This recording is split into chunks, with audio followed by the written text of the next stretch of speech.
मेरे ही हाथ से इस ग्लास में सर्फ गिर गया था। अरे बस कर झूठी, उसे बचाने के लिए सारी जुगत लगा ले, लेकिन मैं तो इसे निकाल कर ही रहूंगी।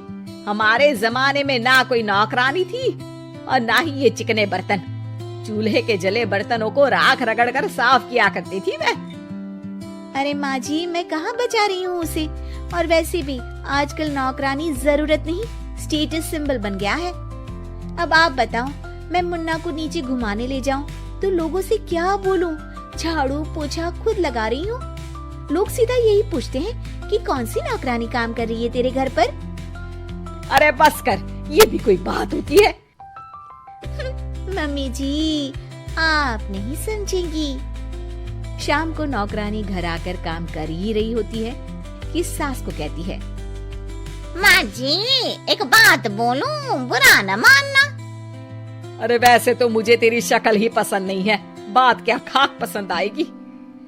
अरे माँ जी, सुन तो लीजिए क्या कह रही है।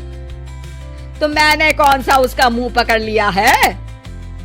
अरे माँ जी, वो लाल साड़ी पहनती हो ना पहना करो।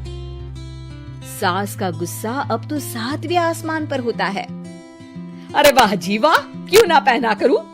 और तू होती कौन है ये बताने वाली कि मैं क्या पहनूं क्या ना पहनूं? अरे माँ जी, पूरी बात तो सुन लो, वो बोलना क्या चाह रही है। अरे बुरा न मानो आंटी जी। अरे कौन है आंटी? अपनी उम्र देखी है तूने?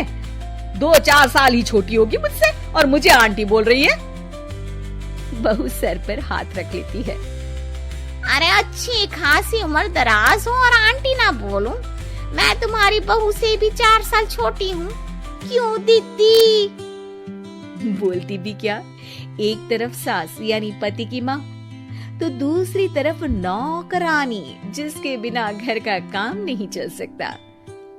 वो दरअसल माँ जी की शादी पे बहुत जल्दी हो गई थी ना। अच्छा ये झगड़ा छोड़ो, ये बताओ तुम माँ जी को लाल साड़ी पहनने से क्यों मना कर रही हो? वो ना, इनकी उम्र की सारी औरतें सोसाइटी में इनके लिए बात करती हैं कि तुम्हारी सास बुढ़ी घोड़ी लाल लगाम है। बहू को ये सुनकर गुस्सा आ जाता है। अरे वाह वाह, कौन बोलता है जी? खुद क्या है यहाँ की औरतें, बाल सफेद लेकिन टाइट जींस और कोई कुछ भी पहने। अरे पहनना हमारा निजी हक है, किसी को कुछ हक नहीं बनता कि वो मेरी सास के लिए कुछ बोले। मैं आज ही जाकर माँ जी के लिए लाल जींस लेकर आऊंगी, फिर देखो कोई क्या बोलता है। अरे चुप लाल जींस। अरे सुन नौकरानी की बच्ची, जाकर बोल दे उन लोगों से कि उन लोगों की तरह मैं उड़ती नहीं फिरती हूँ घर बार छोड़कर। अपने बच्चों और नाती पोतों में मन लगाती हूँ, ना कि सारा दिन ताश के पत्तों में आंख गड़ाकर 3 पत्ती खेलूं। नौकरानी वहाँ से चली जाती है। वैसे बहू, नौकरानी के क्या फायदे हैं ये तो पता नहीं, लेकिन सबसे अच्छा तो ये कि पता चल जाता है कि कौन किसके लिए क्या बोल रहा है। सोसाइटी में तेरा नौकरानी रखने का इरादा बिल्कुल ठीक था। अगले दिन उन लोगों के घर की बेल बजती है। बहू दरवाजा खोलती है कि सामने कुछ औरतें खड़ी होती हैं। अरे बहू, कहाँ है तेरी सास? बुला जरा। अरे बहन जी, आप सारी एक साथ आइए आइए, कैसे आना हुआ? अरे 3 पत्ते खेलने आई हैं, क्यों खेलोगी? क्यों नहीं, वैसे भी बड़े दिन हो गए, एंटरटेनमेंट हुआ नहीं। बहू जा जाकर पकोड़े तो बना ला। अरे बस करिए, आगे कुछ पीछे कुछ। वैसे तो कहती है कि परिवार पर ध्यान देती है, हमारी तरह 3 पत्तियां नहीं खेलती। हमने कौन सा परिवार छोड़ दिया? सास सक पका जाती है।